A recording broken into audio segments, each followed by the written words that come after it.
30 सालों में आपने 25,000 अब लावारिस लाशों को आपने दफनाया है, जलाया।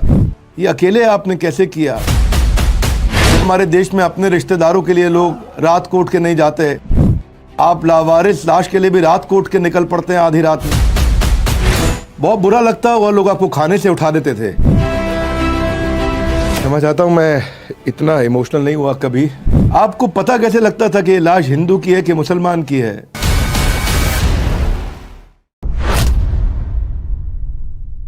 नमस्कार। मजहबी बहस मैंने की नहीं, फालतू अक्ल मुझ में थी नहीं।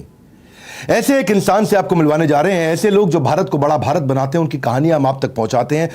मैं Vivek Bindra, founder and CEO बड़ाबिजनेस.com, a tribute to India's global brand ambassador. आज आपको मिलवाने जा रहे हैं शरीफ चाचा से। पीछे उनको पद्मश्री मिला। क्यों मिला उन्हें पद्मश्री? 25,000 से ज्यादा लावारिस लाशों का अंतिम संस्कार इन्होंने किया।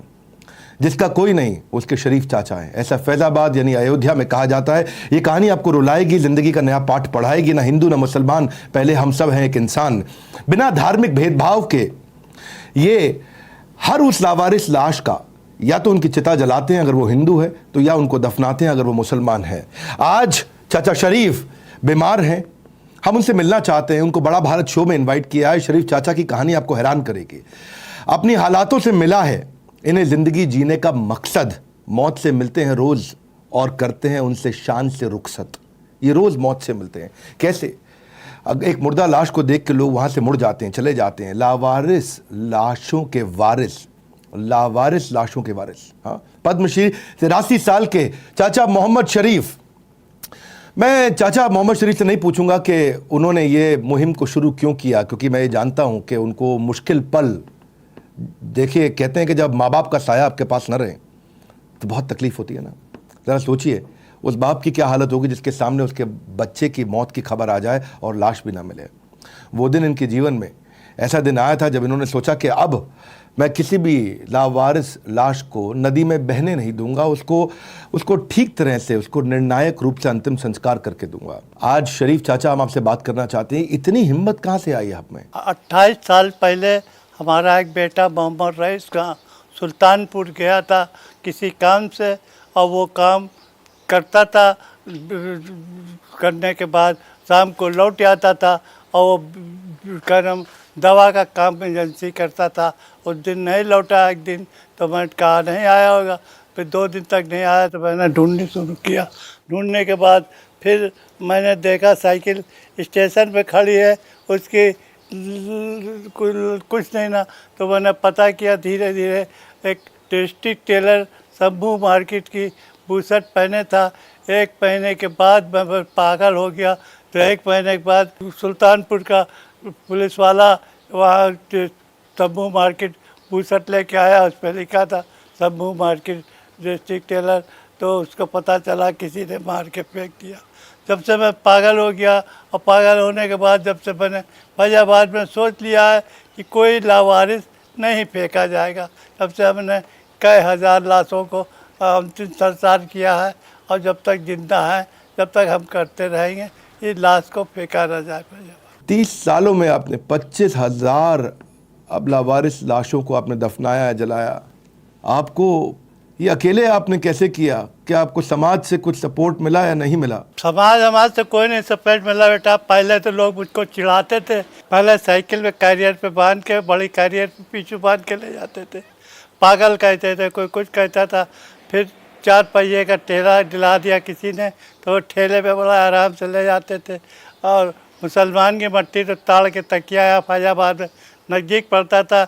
हिंदू भाई की मट्टी वहाँ घाट ले जाना पड़ता था, तो वहाँ ले जा के दरिया में छोड़ देते थे। अब घाट भी अलग बन गया हमारा, और जलाने के लिए हिसाब भी अलग लग गया।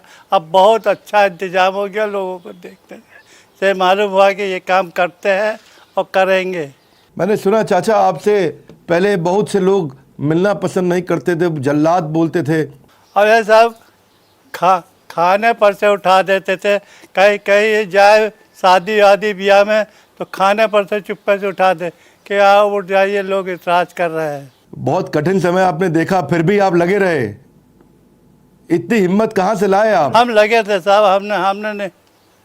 हमने नहीं कुछ नहीं, हम अपने काम में रहे कि ये खून एक है, ऐसे ही मेरा बच्चा भी फेंका गया होगा, ऐसे हमारा लाल भी फेंका गया होगा। तो इसी तरह से हम इसको रखेंगे, उसे गले लगा के ले गए और उसे जिस धर्म कहा उस धर्म से किया। बहुत बुरा लगता है, वो लोग आपको खाने से उठा देते थे, नाक बंद कर अरे लेते पूरा थे साहब ऐसी सड़ी सड़ी लाशें मिली, 4-4 5-5 रोज की पानी बचे, घाट बचे या कहीं पड़ी हुई कि आप पास नहीं जा सकते थे, मगर मुंह में कपड़ा बांध के उसको कंधे पर लाद के किसी तरह से लाते थे। पोस्टमार्टम हो जाए तो गाड़ी पन्नी में लपेट के सब चारों तरफ से और ठेले पर लाद के ले जाते थे। आपको पता कैसे लगता था कि ये लाश हिंदू की है कि मुसलमान की है, क्योंकि उसको पहचानना तो मुश्किल था। ऐसा सब डॉक्टर बताता था कि ये हिंदू की है, मुसलमान की है, डॉक्टर बताता था। आप खुद इतनी गुर्बत से, इतनी गरीबी से निकल के आए, आपका बेटा एक साइकिल मैकेनिक, आप खुद साइकिल मैकेनिक थे, रोज के खर्चे पूरे करना मुश्किल थे। साइकिल मैकेनिक का बहुत बड़ा मैकेनिक था, बहुत अच्छा था। पता नहीं किसी भगवान के दया से उसके दिल में रहम आया कि इसको मार दो और इस तरह से किया। अब अल्लाह जाने क्या था, ये तो वही जाने, हमें बाद में मालूम हुआ। बहुत हिम्मत है आप में। मैं चाचा ये जानना चाहता हूँ, ये लाशें आपको मिलती कहाँ से थी, ये लावारिस लाशें? ऐसा था, मैं सब जगह बोर्ड लगा दिया था कि लावारिस लाशें इस पते पे बता दी जाए, और पोस्टमार्टम ऑफिस में रोज़ जाता था, वहाँ भी बोर्ड लगा था कि लावारिस लाश हो तो मुझको इस नंबर पर फ़ोन किया जाए, और लोग पोस्टमार्टम ऑफिस जाया करता था, अस्पताल जाता रहा देखते कि कौन लावारिस मर गया है क्या नहीं, चारों तरफ देखा करता था। कोविड का समय आया, कोविड के बाद इतनी लाशें आई, आपको डर नहीं लगा कि इसको कोविड है, आपको कुछ हो जाएगा? तो कैसे ठेले पे कोविड के बाद भी लाशें ले जाते रहे आप? ऐसा भी कोई शरीर मिला जिसे देख के आप परेशान हो गए, विचलित हो गए? कभी परिवार ने आपका विरोध नहीं किया, आपको बोला नहीं कि क्या काम में लग गए हो आप?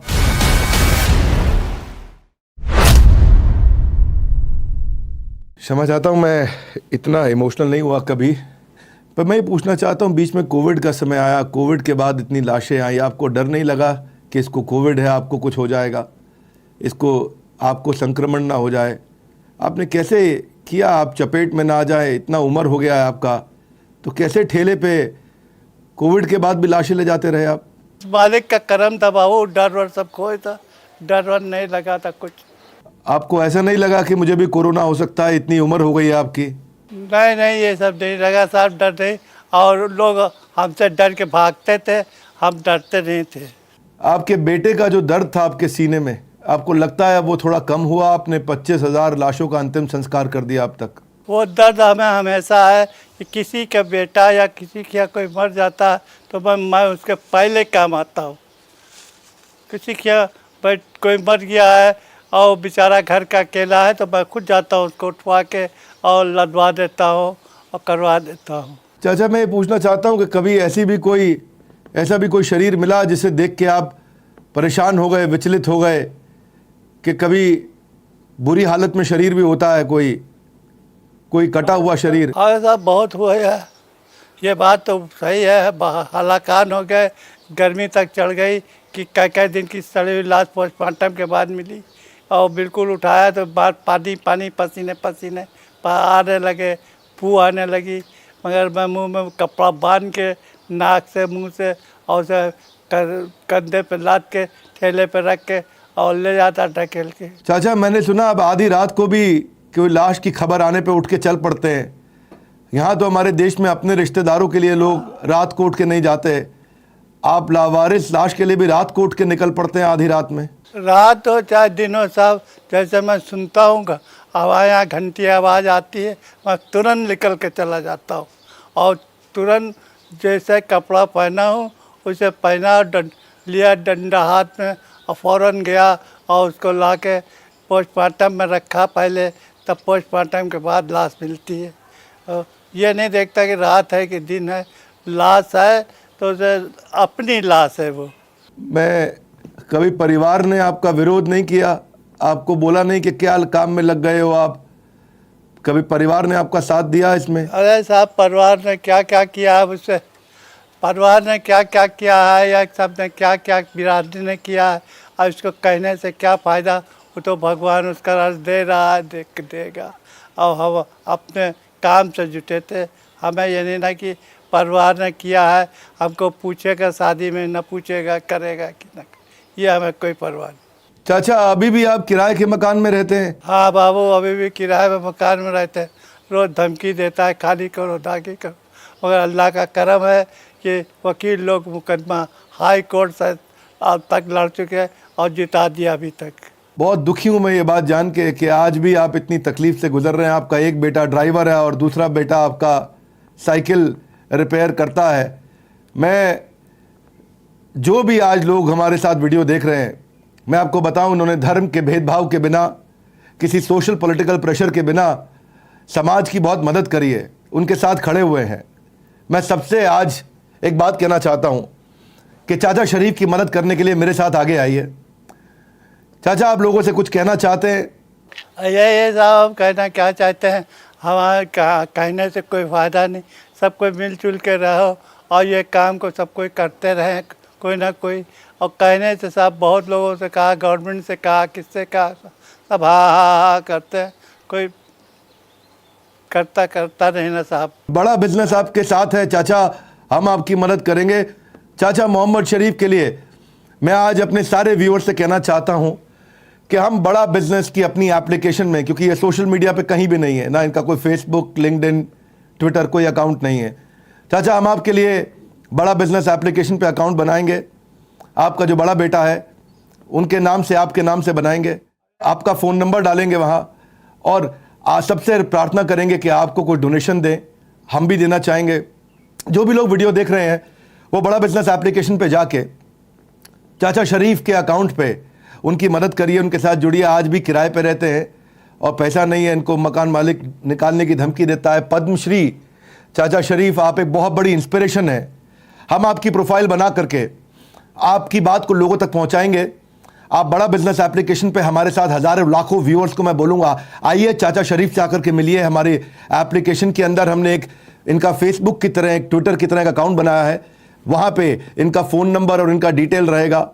और सबसे प्रार्थना करूँगा कि कोई इन्हें काइंड में, कैश में, जिस भी प्रकार से प्रार्थना के द्वारा, दुआ के द्वारा इनकी सबकी तरह से मदद करें। इनके बेटे को अगर नौकरी दे सकें। वो कहते हैं कि बड़े ख़ास लोग भी देखे मगर ये खासियत नहीं मिली, मुझे इंसान तो बहुत मिले मगर इंसानियत नहीं मिली। और यही बड़ा भारत शो में हम चाहते हैं कि हम ऐसे लोगों को लेकर के आए। नए भारत की नई तस्वीर लेकर आ रहा हूं हर बुधवार। अगले बुधवार बड़ा भारत की एक और ऐसी कहानी लेके आऊंगा।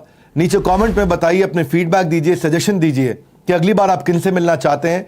चाचा शरीफ के इस वीडियो को सब तक पहुंचाइए और आकर के उनको बड़ा बिजनेस एप्लीकेशन पे फॉलो भी करिए। हमारे साथ जुड़े रहने के लिए चाचा शरीफ आपका हृदय की गहराई से नतमस्तक होकर बहुत बहुत धन्यवाद।